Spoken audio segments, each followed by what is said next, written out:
Привет! Сегодня я строю истребитель за $1 триллион. Вернее, его модель, она чуточку дешевле. Мне очень интересно посмотреть, что внутри вот этой коробки и что получилось в результате союза Итальери и Звезды. Очередные приключения итальянцев в России под моим пристальным присмотром. Меня зовут Даша, и вы на канале Dasha Models. И сегодня я строю модель F-35.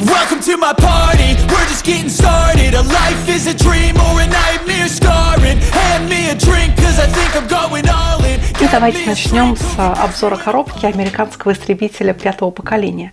И удивительно, что эта машина произведена как бы звездой, но под брендом Итальери. Интересная такая коллаборация между двумя мировыми брендами. Истребитель F-35A, он аналог американский такого самолета, как Су-57 российского производства. И больше ничего примечательного на коробке я не вижу. Тут, кстати, очень мало деталей. Чуть менее 80. Так что сборка должна быть легкой. И коробочка тоже нестандартная. Упрощенная, я бы сказала, у Звезды. Открываем.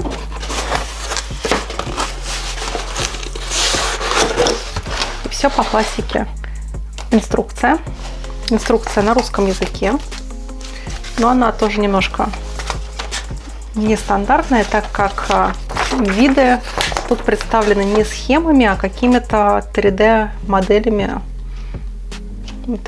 Не знаю, мне больше схема нравится и понятнее кажется, чем такой вид инструкции. Шагов тут очень мало.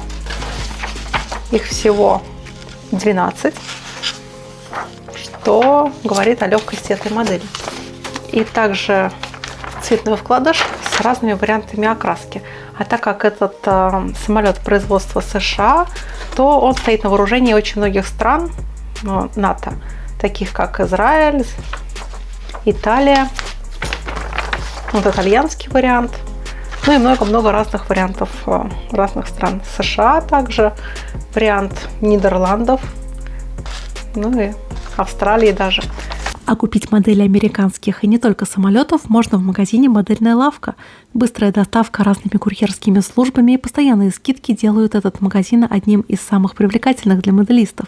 А применяя этот промокод для первого заказа, вы получите скидку в 500 рублей. Промокод и ссылочка на магазин есть в описании к видео.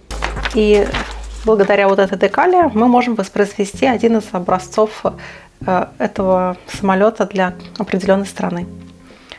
Декали тоже, кстати, очень хорошие, качественные. Тут очень много технических надписей. Это очень украсит вашу модель и сделает ее более реалистичной. И детали. Детали как в сером пластике, так и в прозрачном. Единственное, мне кажется, Звезда немножко не рассчитала с размером коробки, потому что деталям здесь явно тесно.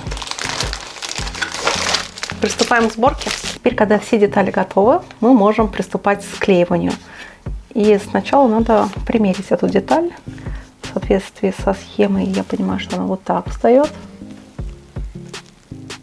Да. И теперь мы это место смазываем клеем.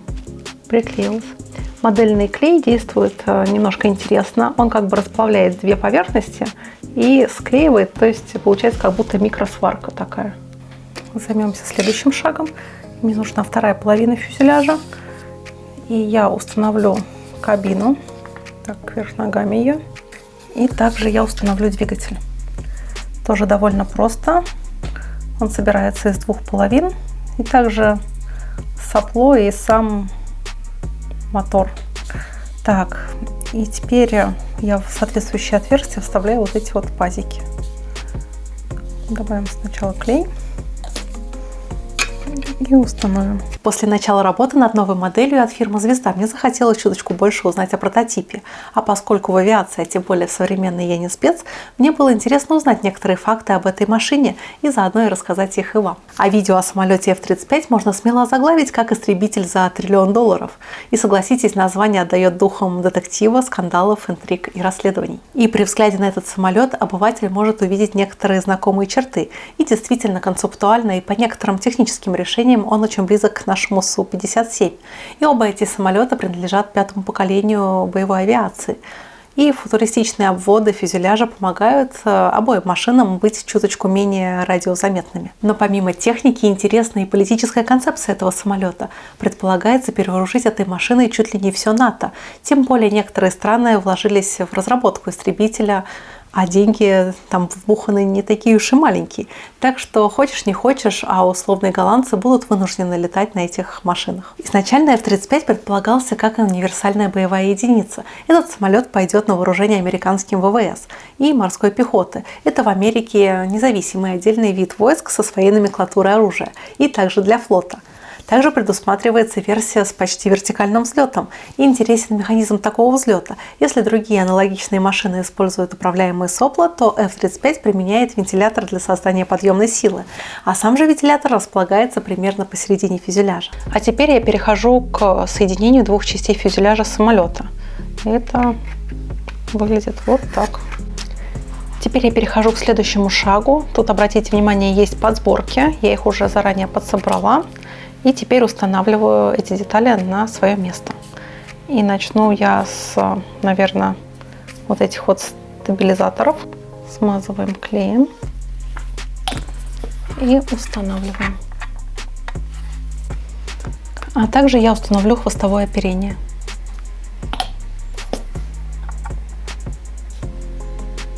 И на этом шаге я решила все-таки не ставить шасси, а делать самолет в летящем положении. Тем более у меня есть несколько подставок для такой модификации самолета. И поэтому шасси я закрою специальными крышечками. И начну я вот с этих крышечек, которые находятся ближе к носу самолета.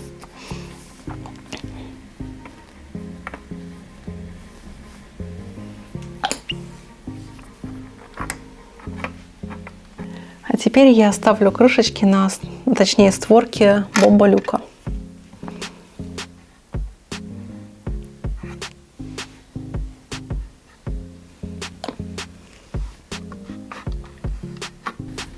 Так, а теперь я перехожу к кабине, и мне необходимо установить сиденье. Немножко наждачкой попробую.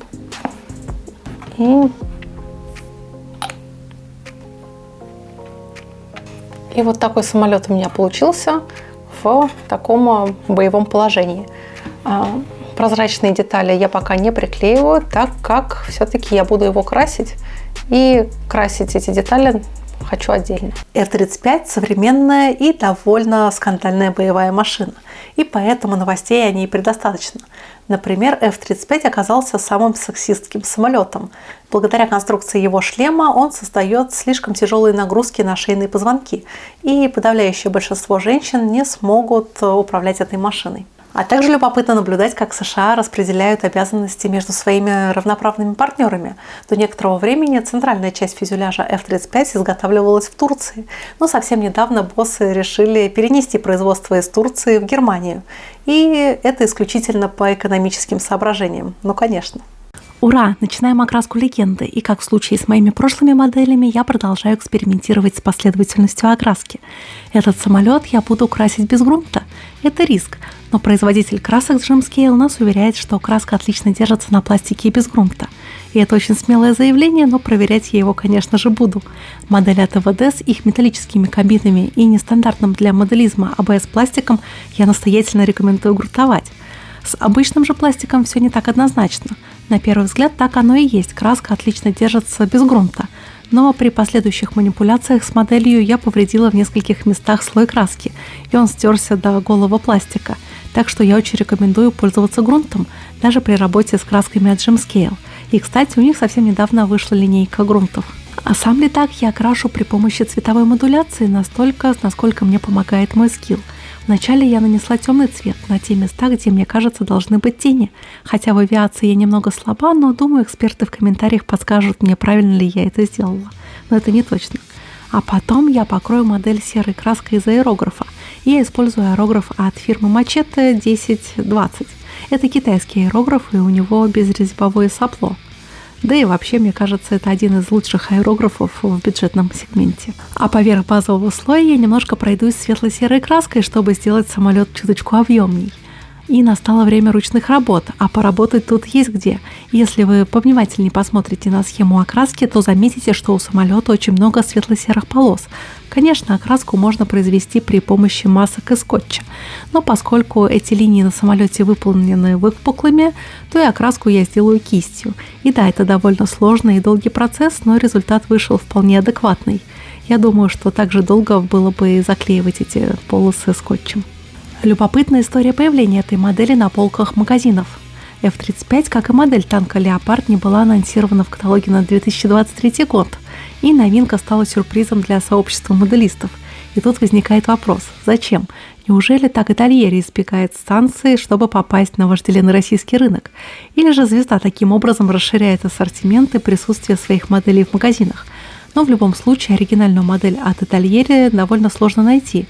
Но если вы ярый любитель американских самолетов 5-го поколения, то эта модель вам идеально подойдет. Почему F-35 можно считать истребителем за $1 триллион? Естественно, речь не идет о стоимости одиночного самолета. Примерно столько денег потратили на разработку этого истребителя.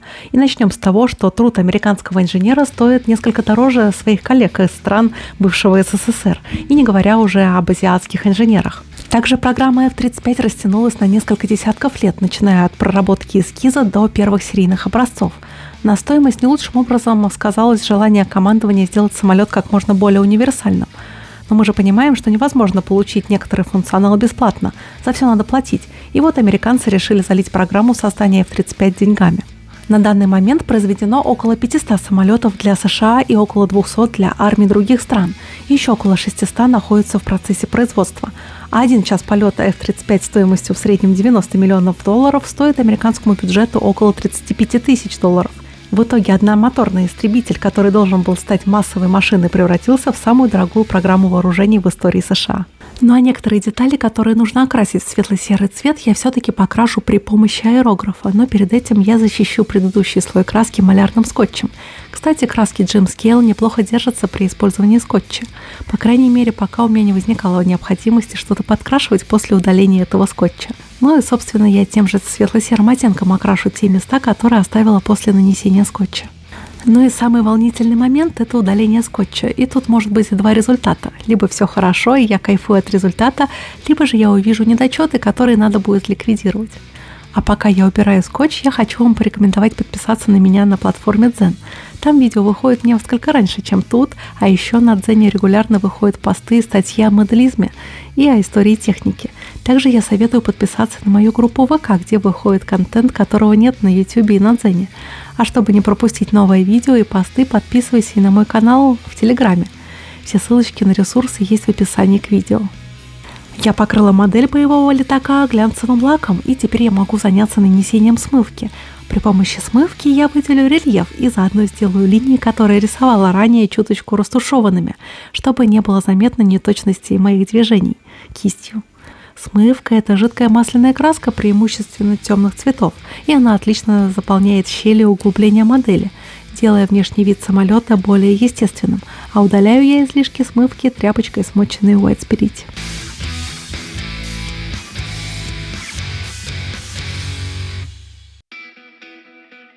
Самолет у меня будет в полете, и поэтому ему нужна подставка. Взяла такую я у комплекта модели МиГ-31, которую буду не очень скоро строить. А сама подставка сделана из не очень красивого пластика, так что надо мне ее покрасить. А делать я это буду красками от фирмы «Звезда» из баллончика. Сейчас я наношу грунт, а потом покрою подставку черным цветом тоже из баллончика. И мои впечатления об этой серии краски ты можешь узнать в посте на Дзене. Время поработать со стеклением самолета. Вначале я прорисую каркас нижнего фонаря. Я не очень понимаю, что это за детали, видимо, это ограждение некоторого радара. И, надеюсь, эксперты меня поправят. С внутренней стороны этого фонаря я пройду зеленой краской по стеклу, чтобы придать ему нужный фон. А сейчас я займусь каркасом главного фонаря. Окрашу кисточкой и его. После основных манипуляций с маслом я могу начать клеить декали. И тут в наборе их довольно много, особенно для моделей в 72 масштабе. И начну я с самых крупных, с американских звезд. Примечательно, что нужно их наносить по одной штуке сверху и снизу истребителя, а не на оба крыла. Также у F-35 очень много технических надписей, которые тоже нужно будет нанести для почти полной идентичности модели. А после нанесения полуматового лака я нанесу на истребитель эффекты погоды. Самолет у меня в воздухе, а это значит, что на его фюзеляже может образовываться конденсат из облаков или же просто следы дождя. А при помощи приема масляных точек я попробую изобразить последствия такого воздействия. Я применяю разные оттенки серой масляной краски и растушевываю их широкой кистью, смоченной в white spirit. И еще немного я выделю рельеф методом сухая кисть, чтобы самолет у меня стал чуточку объемней. А также я окрашу красным и зеленым цветом сигнальные огни. Но один из финальных этапов – это я прячу пилота за фонарем. Клею стеклянный фонарь на клей для прозрачных деталей от фирмы Zip. Он не оставляет следов и крепит пластик довольно крепко, но ему нужно намного больше времени для полного высыхания. Но осталось поработать над подставкой и немножко облагорожу приемом сухая кисть металлической краской.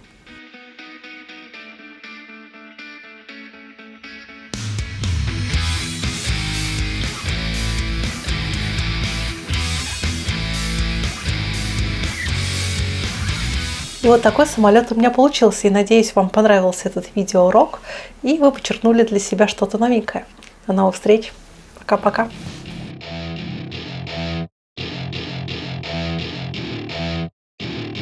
Welcome to my party, we're just getting started. A life is a dream or a nightmare scarring. Hand me a drink cause I think I'm going all in. Get me a shrink who can catch me when I'm falling. Cover up my scars, flip the handlebars. Crashing in my car, wake up in a bar. I'll be a superstar, just on my avatar. This world is so bizarre, empty out the reservoir. Yeah, I'm taking 6 shots, yeah, straight to the face. And I'm А ссылочка на магазин, где можно купить такие самолеты, есть в прикрепленном комментарии. Переходи по ссылочке.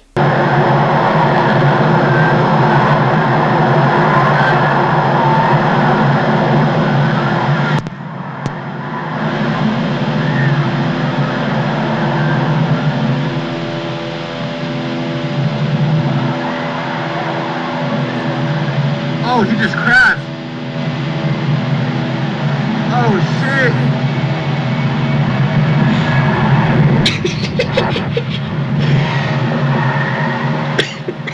Oh, shit.